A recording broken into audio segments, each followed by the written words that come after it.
the mouse that roared.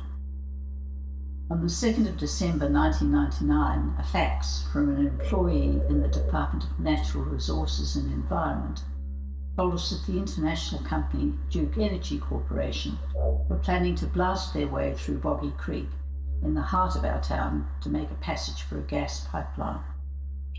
Surprised and concerned, I contacted Duke Energy and arranged to meet with their land agent. At 10 a.m. on the creek banks near the kindergarten, he told us that we could not have access to the engineering plans, nor to the environmental impact statement. Further, he could not tell us how wide the cut would be, or how deep, or how far into each bank it would be cut. There was no assurance that there was any mechanism or protocol by which any concerns we had would be conveyed to the management. We appeared to be irrelevant and were being dismissed. We did not take that lightly. We began to gather information. Botanically, we found that one unique grevillea and two as yet undescribed species of callistemon had been discovered in the gorge, and that the pittosporum there was an important marker of the past extent of the temperate rainforest. Geologically, we discovered the rock in the gorge was early Devonian volcanic rock, 400 million years old, and it was jutting out in an unusual peninsula into surrounding gravels and sands. We felt we had established that the gorge was unique, scenically, botanically, and geologically, so we decided to ask for the pipeline to be moved.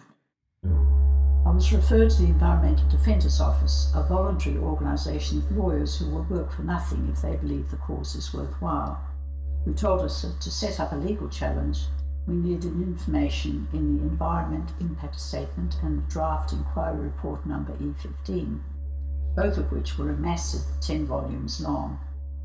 We eventually found them, and my husband read and photocopied all the material we needed at the DNRE and Shire office. It took many hours.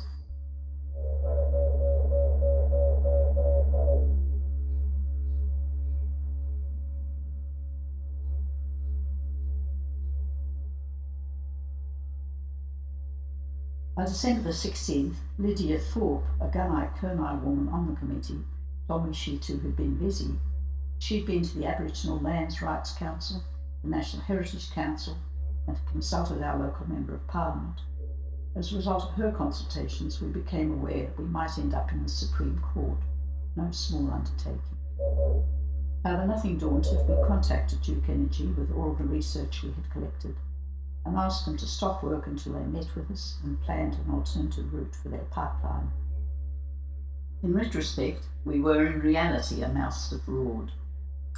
We braced ourselves to fight against the idea of lost land, lost heritage, lost natural asset, and the rape of the gorge by a huge multinational company whose profits go from there.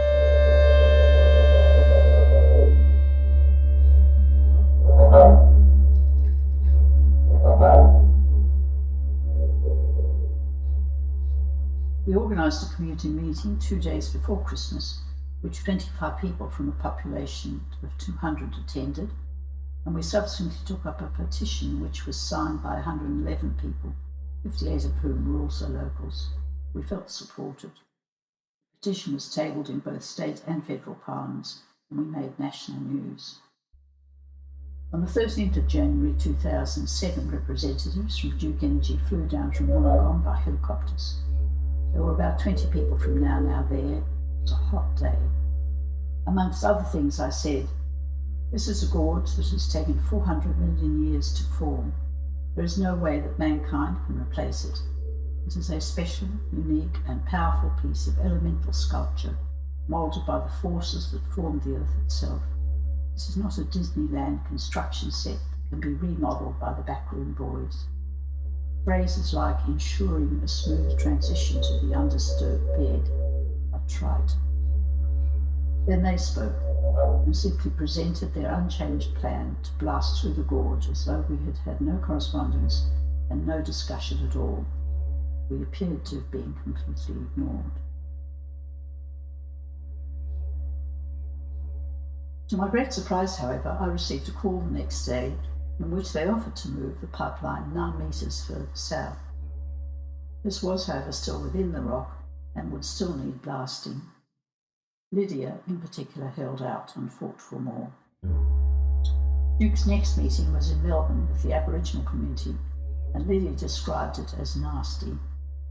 Duke made unsubstantiated claims concerning Aboriginal maps and community consultation, and even appeared to offer a bribe with the idea of a new kindergarten. The Aboriginal community took direct action and organised stop work, court orders, and set up blockades. There was a degree of intimidation from both sides. It was not an easy time, but it was effective. During this period, I was reading a book in which the Great Spirit in the Northern Hemisphere was seen to be in the heavens, and in contrast, here in the Southern Hemisphere, down under, the Great Spirit was in the land. In discussing this with the Kuris, I was told in return that they believed the rainbow serpent had gathered up all the bad things on earth and buried them in the gorge, setting this hard rock forever, so they would never haunt or trouble the land again. Blasting or drilling would release the evil and was totally unacceptable. It was good to know what spiritual beliefs were involved and to realise how they melded with the geological picture we now knew about. The final meeting was held in neutral territory, the office of the local parliamentarian. It was so low-key that I almost failed to appreciate the moment when Duke said they would move the pipeline 20 metres south of the highway bridge in the gravel and sand. I had expected to be jubilant and smiling with delight. In fact, we were pretty quiet. The Duke executives left immediately. The rest of us had sandwiches and a cuppa and went home. After 5 long months, the fight was over.